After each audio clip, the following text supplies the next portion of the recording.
خواتین و حضرات، اب میں آپ کو آپریشن بنیان مرصوص کی تفصیلات سے آگاہ کروں گا۔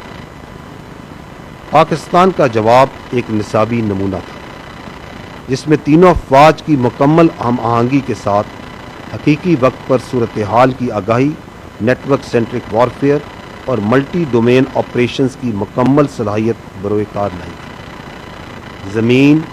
فضا، سمندر اور سائبر سپیس میں مکمل ہم آہنگی سے اہم اہداف کو تباہ کیا گیا۔ پاکستان فوج کے F-1 اور F-2 دور مار کرنے والے میزائل، پاک فضائیہ کے جدید پریسائز منیشن، طویل فاصلے تک مار کرنے والے لوئٹرنگ ایمونیشن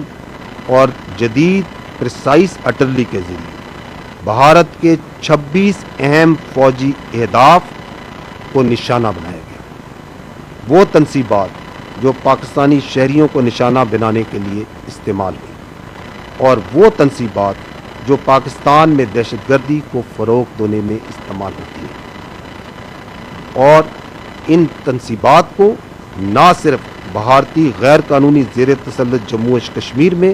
بلکہ بھارت کے اندر بھی نشانہ بنایا گیا۔ نشانہ بنانے والے فضائی اور ہوائی اڈوں میں ایئر فورس اور ایویشن بیسز سورت گڑھ، سرسا،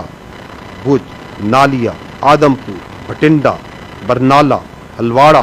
اونتی پورہ، سری نگر، جموں، ادھم پور، مامون، امبالہ اور پٹھان کوٹ شامل